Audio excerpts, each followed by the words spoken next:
Joining us now in the studio is State Senator Frank Antenori, who's running for the Republican nomination in Congressional District 8. Thanks for joining us today. Yeah, thanks for asking me to be here, Andrea. So you're the final interview in all of our candidates who are running for that office, and I want to start by asking you, why are you running? Why did you decide to run now? You're the majority whip in the State Senate caucus for the Republicans. You're one of 30, and now you're seeking a seat in a much larger body, and you'd be a freshman. Well, I had an intention to most likely run for the Congressional District 2 race. No one could have foreseen the chain of events that resulted in Congresswoman Gifford's resigning. That void needs to be filled by someone with experience. Our country is facing a huge budget deficit, not unlike the one that was facing Arizona. And I felt that I could take the experiences that I had in the legislature. I was part of the Senate budget team that helped develop the state's first balanced budget in half a decade, and the skills needed to balance the federal budget. I think I would become an integral part of the budget process and be able to help balance the federal budget. Now, along those lines, why didn't you resign when you entered this race? As you've got this position that takes some time as a state senate whip. Well, there's no need to resign, number one. The people of District 30 elected me to fill a role in the legislature, and we still have a budget to finish at the state level, which I had committed to the Senate president that I would stick with the position until we can get the budget done, and the budget's not done. So there's no requirement for me to resign, and I thought it would be best to continue to provide my leadership in the Senate as the Senate whip, as well as run at the same time. It sounds difficult to a lot of people, but my 20 years in the Army has taught me how to multitask and do more than one thing at one time.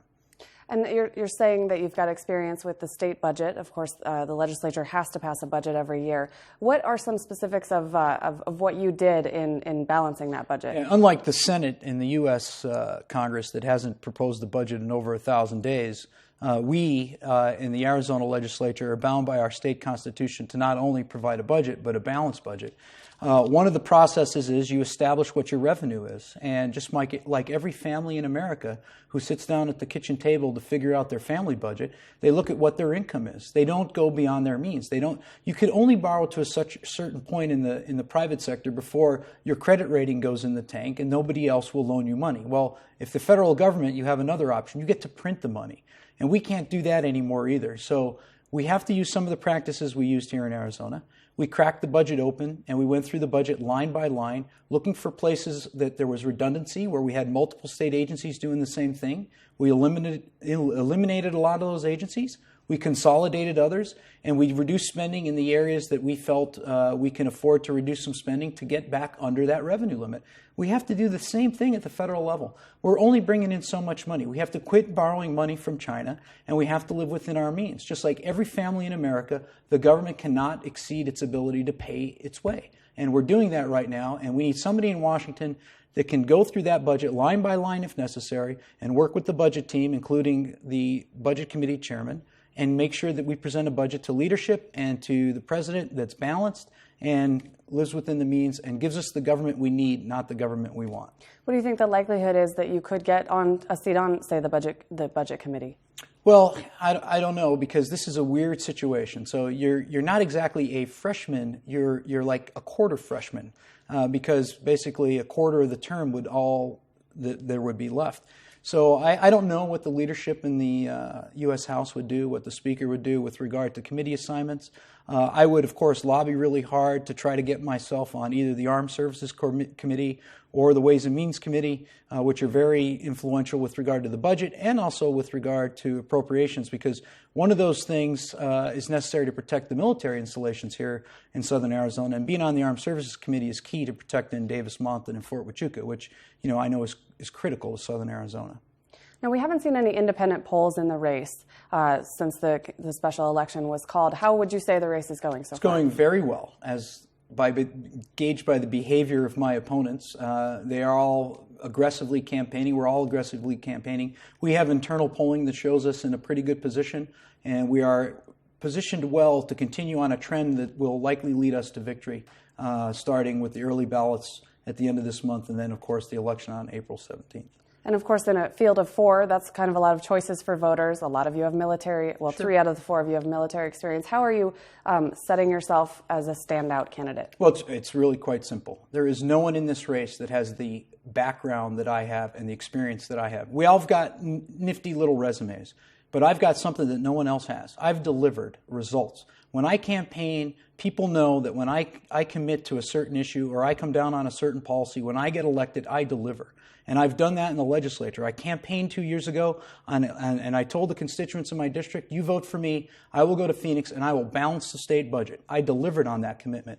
I'm not a guy that just talks the talk. I'm a guy that walks the walk. And I think people are looking for a politician or an elected official that isn't just going to say what they need to say to get elected. Now, I campaigned in a budget climate for the state legislature that was one of the worst in the state's history. And I campaigned and said, I'm going to go up there and I'm going to reduce spending. I'm going to cut spending. I'm going to balance the budget. And the voters of District 30 not only elected me, they elected me with an overwhelming margin, over 60% of the vote, in a district that's only 41% Republican. So I got a large swath of independent voters, and many independents are looking for somebody with fiscal principles and integrity that will deliver and keep their promises when they run for office. And another part of the component, or another component of the race is fundraising, obviously. We don't have campaign finance reports to compare how you guys are doing. How are you planning to spend the money that I'm sure you're seeking at this point? Well, we've done really well in fundraising, which has surprised, I'm sure, a lot of people. A lot of folks said that they did not think we'd be able to raise the kind of money we've raised in this environment, but we've done really well.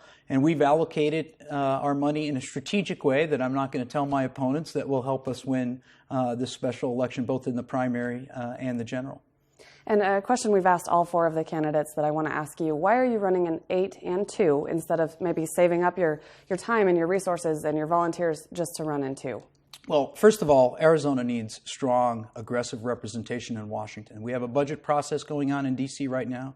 We still have an unresolved issue with our border, and I don't think it can wait 6 months. We've waited long enough to have somebody up there to represent Southern Arizona, so we need somebody now. And we also need somebody to fill this seat come the regular election this coming November. So it just makes sense to get in the race, establish yourself, run for the special election, and if you're successful, continue on to run for the regular election come November. So most of us have come to that same conclusion. It's not much different. I mean, people think it's difficult running for 2 races at the same time, but it's actually one race. You're running for Congress in Southern Arizona. Because the date changes really doesn't make that much of a difference. It's a sort of a short sprint and then a little bit longer sprint, but it's the same race, and we're all running to represent Southern Arizona. And all of you have said that if you are not successful in 8, you'll continue on in 2. But do you think that would hurt your chances if you lost in 8, either in the primary or the general, and then come back and run in 2? I don't know. I mean, the political dynamic on the Democratic Party side is very unique as well, because you have a candidate now who made a commitment that he would not run in CD2, and now it sounds like he's kind of pulling back on that, and now he may run. And I think a lot of people, both on the Republican side and the Democratic Party side, will see that as a broken promise. And the dynamic will change dramatically based on what that decision is. And depending on what their ticket looks like for the CD2 race is also pretty dependent on whether or not a Republican can be successful. There are some very liberal people running in that CD2 race that I don't think would stack up well in the current district as it's formulated or in the new CD2. And I think any Republican would have a good chance if any of those Democrat candidates are on the ticket. And another thing that we always talk about in campaigns is endorsements, and I haven't seen very many coming out so far for CD8. Do you think people are kind of waiting to see how the primary goes? Usually people have weighed in by right before early voting Well, I've starts. gotten a lot of local endorsements. The entire Southern Arizona Republican legislative delegation has endorsed me. I've received an endorsement from the Arizona 2012 Project, which is the statewide basically Tea Party group that's out there. I've received some other groups have endorsement. I got the Southern Arizona Political Action Committee, which is made up of various groups in Southern Arizona, have also endorsed and supported my campaign. So if you're talking about the national groups, yeah, I would say some of them are kind of waiting to see how it goes because it's a very competitive race, and they're hedging their bets and kind of making sure they don't upset somebody by picking a horse that loses and then have to go make up with the horse that wins. So, yeah, I don't see, and that's good. You're not seeing a lot of outside involvement, and I think that's fine because I think this race should be decided by the people of Southern Arizona, not by some outside political groups, and I think that's a good thing. Now, we've talked about the budget a little bit. What other issues are you concerned about that you would want to go work on if you were elected? Well, if you look at the priorities that were in our state race, number one was the fiscal situation of the state, and number two was illegal immigration and border security. And I would say that those issues are probably the same for the federal level. We've got to do something to get this economy going again. We've got to deal with the federal budget problem, this huge deficit and this growing debt, and that will help create prosperity. And then we need to make sure that we find a way to secure this border. I have endorsed and wholeheartedly support the ROB plan, which was the plan put together by the Arizona Cattlemen's Association in honor of Rob Krentz, who is the rancher that was murdered out in Cochise County, the district that we're all running to represent. It's a very comprehensive plan. It was very well thought out. They put a lot of effort into it, and I have the utmost confidence that it will be a good solution to deal with this border and illegal immigration problem, and that's why I support that plan, and I will do all I can as a member of Congress to see that that plan is implemented. What are some of the details of that plan? Well, boots on the ground is a big component. If you read it, it'll tell you that one of the components is we need either National Guard, active duty, or Border Patrol, an increase of Border Patrol agents. It's very difficult to train the number of Border Patrol agents in a short period of time, so maybe a initial force of National Guardsmen or even active duty troops along the border to help the Border Patrol until we can get an additional 3,000 to 4,000 Border Patrol agents down here. It involves building fencing in the open area to include vehicle barriers, some sensors and some technology, forward deployed operating bases that the Border Patrol will be closer to the border so they can respond quickly to any intrusion across the border to apprehend those that are crossing illegally. It involves communication with the ranchers and with other property owners out there to allow access to the Border Patrol so they can get access to property so that they can, again, pursue people that have crossed the border illegally. I mean, it's detailed. If you go to the Arizona Cattlemen's Association or my website at antenori.com, you can read about that, and I think it's a well-thought-out plan. A lot of people that are very familiar with this issue, put that plan together, and they didn't just put it together overnight, and you got to give them credit. They're living down there with this situation. They are dealing with it on a day-to-day basis, and I think it's important that we respect their wishes and their desires to have that border secured and help them get that done.